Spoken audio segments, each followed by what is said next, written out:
Yang harus kita perhatikan dalam kita beragama ini saya harus sampaikan karena ini penting dan harus sering disampaikan. Kita ini beragama Islam, kita bersyukur pada Allah, pijakannya Quran, pegangannya Quran, sunnah Nabi yang sahih menurut pemahaman salafus saleh, itu yang kita pegang. Dalam kita menjalani kehidupan ini, apakah kita berakidah, beribadah, berdoa, atau yang lainnya, semua aktivitas kehidupan kita itu harus kita kembalinya kepada Quran, kepada sunnah. Nah, banyak penyimpangan terjadi karena apa? Disebabkan mereka mengikuti tanpa ilmu. Ini yang terjadi dalam beragama, dalam beribadah, dalam berdoa, ngikuti orang, nggak punya ilmu, nggak punya dalil. Dalam kita beragama harus sumbernya dalil dari Quran. Quran sudah jelaskan semuanya ini. Dalilnya mana? Dalam kita beragama, hujahnya mana? Kita nggak boleh ikut apa yang kita nggak tahu. Nggak boleh kita ikut-ikutan kepada orang kalau kita nggak punya dalil. Nggak boleh dalam Islam. Antum lihat dalilnya, antum catat, antum lihat. Yang pertama dalam surah Al-Isra, surah 17 ayat 36. Allah berfirman, "Wala taqfu ma laysa laka bihi ilmun, inna sam'a wal basara wal fuada kullu ulaika kanu anhu mas'ula." Jangan kamu ikut apa yang kamu tidak tahu. Jangan kamu ikut apa yang kamu, karena sesungguhnya pendengaran, mata dan hati akan ditanya oleh Allah. Jadi kita dalam beragama ini jangan ikut-ikutan. Atau yang ngomong itu syekh, yang ngomong itu ustadz, yang ngomong itu kiai, yang kita tanya apanya? Dalilnya mana? Loh, antum berdoa seperti ini, antum sholat seperti ini, antum berzikir berjamaah seperti, dalilnya mana? Dalil. Coba antum berusaha sebagai seorang muslim dan muslimah agak kritis gitu.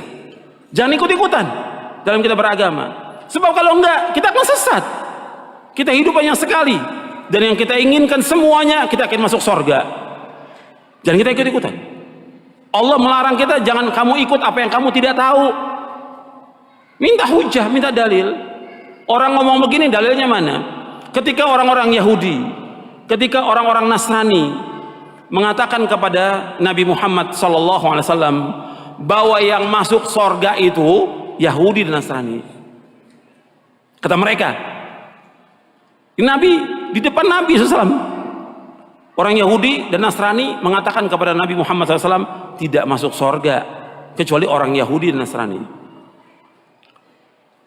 Bukan Nabi celah atau Nabi tanya. Nabi tanya apa? Dalil. Allah sebutkan dalam Al-Quran, dalam surah Al-Baqarah di ayat 111, surah yang kedua ayat 111. Allah berfirman, wa qalu la yadkhulul jannata illa man kana hudan aw nasara tilka amaniyuhum qul hatu burhanakum in kuntum sadiqin. Allah berfirman dalam surah Al-Baqarah ayat 111. Kalau yang bawa mushaf Al-Quran dilihat benar atau tidak itu. Wa qalu la yadkhulul jannata illa man kana hudan aw nasara tilka amaniyuhum qul hatu burhanakum in kuntum sadiqin. Mereka berkata tidak masuk surga kecuali orang-orang Yahudi atau Nasrani. Kemudian kata Allah kepada Nabi Muhammad SAW, "Qul," katakan kepada mereka, "Hatu burhanakum in kuntum shadiqin." Mana bukti kamu, mana hujjah kamu, mana dalil kamu jika kamu orang-orang yang jujur. Nggak bisa mereka keluarkan dalil, nggak bisa mereka keluarkan hujjah. Maka agama ini agama dalil, agama hujjah. Ada nggak dalilnya? Dalam kita beragama, dalam kita mengamalkan, dalilnya ada nggak? Kalau nggak ada, jangan ikut. Siapapun dia, ustadz ke, syekh atau imam atau yang lain. Hatta Imam Syafi'i rahimahullah mengatakan demikian. Kalau ada pendapatku menyalahi sunnah Rasulullah, buang pendapatku. Ikuti apa? Ikuti sunnah Rasulullah SAW. Semua imam, Imam Hanafi, Maliki, Syafi'i, Hambali, semua mengatakan demikian. Kalau ada pendapatku menyalahi sunnah Rasul, buang pendapatku semuanya. Ikuti sunnah Rasulullah sallallahu alaihi wa ala alihi wasallam. Dan nggak boleh bagi orang untuk mengambil pendapatnya imam kalau sudah ada sunnah Rasulullah sallallahu alaihi wasallam. Semua pendapat semuanya batal kalau dari sunnah Rasulullah. Semua pendapat. Idza warada al-athar batala an-nazar. Bila sudah datang athar, maka batal sudah semua pendapat itu. Itu yang pertama yang harus kita perhatikan dalam kita beragama. Jadi hujah, dalil jangan ikut-ikutan. Hatta antum sudah, kan saya sudah ngikuti pemahaman salaf. Tetap dalilnya mana? Dalam beribadah, dalil. Yang kita minta dalil. Hujahnya mana? Contohnya mana? Ada nggak keterangannya? Kalau nggak ada, jangan. Bukan kata orang. Pendapat ustadz, pendapat guru, nggak bisa kita pegang. Yang kita pegang apa? Dalil. Kembalikan sekarang umat ini kepada dalil. Kembalikan umat kepada Quran. Kembalikan umat kepada sunnah. Bukan kepada pendapat kita. Yang kedua, di masyarakat dari zaman nabi-nabi terdahulu, mereka selalu berdalil dengan alasan nenek moyang. Ini kan sudah kebudayaan, ini adat istiadat, ini sudah nenek moyang kita dulu. Dalam kita beragama nggak bisa. Nenek moyang bukan ukuran kebenaran. Allah sebutkan dalam berapa ayat Al-Quran. Di antaranya dalam surah Al-Baqarah, Anda melihat di ayat 170.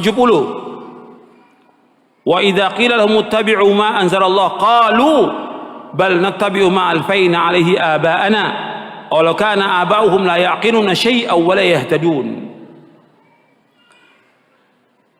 Disebutkan wa idza qila muttabi'u ma anzalallah qalu man tabi'u ma alfaina 'alaihi abana. Apabila dikatakan kepada mereka ikuti apa yang Allah turunkan kepada Rasulnya sallallahu alaihi wasallam, mereka berkata kami mengikuti apa yang kami mendapati bapak dan nenek moyang kami melakukan demikian. Kata Allah, "Alau kana aba'uhum la ya'qiluna syai'an wa la yahtadun."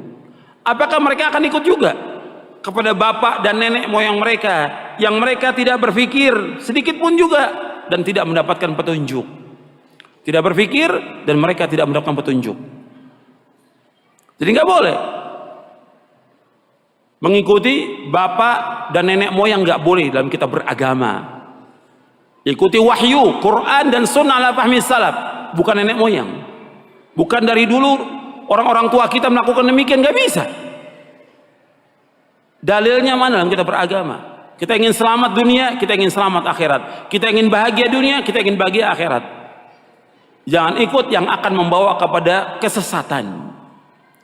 Yang ketiga, yang sering jadikan dalil oleh masyarakat orang banyak dalam beragama, apakah dia ibadah, apakah zikir, apakah doa, apakah sholat, atau yang lainnya, atau perayaan-perayaan yang Nabi nggak contohkan sallallahu alaihi wasallam, mereka ngadakan. Kata mereka orang banyak melakukan. Orang banyak bukan ukuran kebenaran.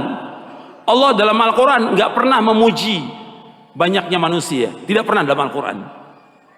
Yang ada celaan dan banyak celaan. Walakin aktsaran nasi la yashkurun, walakin aktsaran nasi la ya'lamun, walakin aktsaran nasi la yu'minun. Banyak sekali Allah mencela. Kebanyakan manusia ini tidak bersyukur, kebanyakan manusia tidak mengetahui, kebanyakan manusia tidak beriman, dan yang lainnya. Nggak boleh kita ikut. Maka Allah sebutkan di dalam surah Al-An'am, surah yang ke-6 ayat 116. Surah Al-An'am surah yang ke-6 ayat 116. Allah berfirman, "Wa in tuti' aktsara man fil ardi yudilluka an sabilillah iyattabi'una illa dhanna wa inhum illa yakhrusun." Seandainya kamu mengikuti kebanyakan manusia di muka bumi, niscaya mereka akan menyesatkan kamu dari jalan Allah. Mereka tidak lain hanyalah menyangka-nyangka, dan mereka tidak lain hanyalah berdusta. Jadi mereka ini hanya berdusta. Jadi Allah sudah sebutkan kalau mengikuti kebanyakan manusia, kata Allah apa? Yudilluka an sabilillah. Mereka akan menyesatkan kamu dari jalan Allah. Maka orang banyak bukan ukuran kebenaran. Nenek moyang bukan ukuran kebenaran. Ukuran kebenaran dalil. Ini penting dalam kita beragama, ini sangat penting. Antum catat, nanti antum lihat lagi di rumah, ulangi lagi. Kalau kita lihat kebanyakan agama di masyarakat itu ngikuti orang banyak.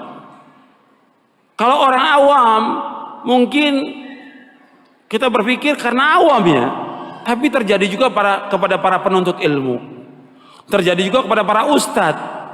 Kita kok ustadz ngerjakan ini? Ya orang banyak. Kok orang banyak sekarang? Lo antum sekolah di luar negeri kan dalil kan yang dipelajarin. Sekarang ya gimana orang banyak? Rusak agama kalau begitu. Kalau ustadznya sudah ngikutin orang banyak, ya rusak agama ini. Dan ini terjadi yang seperti ini. Ustadznya sudah nggak ngikuti dalil. Gimana apa? Gimana orang banyak? Gimana selera masyarakat? Gitu. Rusak agama ini. Mestinya dia punya sikap dalam beragama. Dia bimbing masyarakat ke jalan kebenaran. Dia bimbing masyarakat ke jalan keselamatan. Dia jelaskan yang hak itu hak, yang batil itu batil, yang tauhid itu tauhid, yang syirik itu syirik, yang sunnah itu sunnah, yang beda-beda. Sehingga umat jelas di atas bayina umat ini. Nggak dibiarkan masyarakat ini mengikuti seleranya mereka. Yang kaya begini, yang ini seperti ini. Rusak agama ini. Kita harus jelas. Nggak ada masalah orang kemudian mempunyai sikap kepada kita dikatakan keras, nggak ada masalah. Atau mengatakan gila, nabi-nabi pun semuanya dikatakan gila oleh pengikutnya. Hatta Nabi Muhammad SAW dibilang apa? Gila, karena mengajak kepada tauhid, mengajak kepada kebenaran, dan tidak boleh mengikuti agama nenek moyang. Harus tegas dalam kita beragama ini. Supaya apa? Supaya selamat umat. Kita harus bawa umat ini kepada keselamatan, bukan dibiarkan, bukan malah si dai-nya ikut apa kata masyarakat, apa kata orang banyak. Nggak boleh. Harus jelaskan yang hak itu hak, yang batil itu batil. Dan akan ditanya oleh Allah pada hari kiamat nanti, kenapa dibiarkan demikian? Masyarakat sesat, nggak dijelaskan kebenaran kepada mereka. Akan ditanya oleh Allah pada hari kiamat nanti.